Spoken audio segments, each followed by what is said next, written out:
Hello, Kipsters! Happy Monday!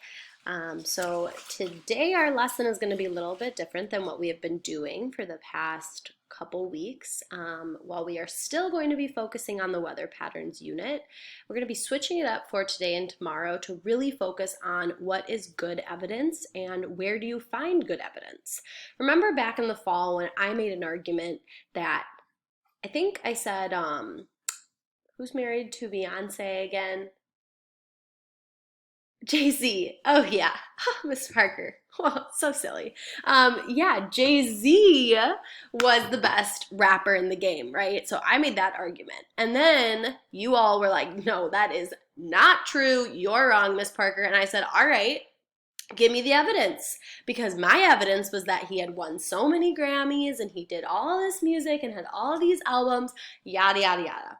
Well, you guys came back and argued that other artists and musicians and rappers were better because of the evidence that you gathered, okay? So we're gonna go back to that evidence and we are going to try and figure out how do you find good evidence and what is reliable. Reliable means what is trustworthy. What can you actually use and trust to make sure that you are correct, okay? So you're gonna be looking at some reliable, trustworthy versus not reliable, not trustworthy sources.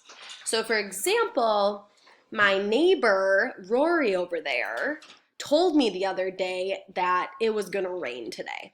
Do we think Rory, my neighbor, is a reliable source? I don't think she's a climatologist, and I don't think she knows the weather radar.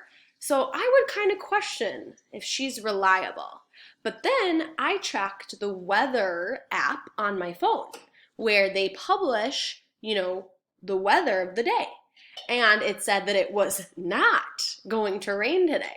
So that might be a more reliable source. So we're going to compare and contrast reliable and not reliable sources so that by the end of this lesson, you feel comfortable knowing where you can get a good source from and where maybe not to go to get a source. So enjoy!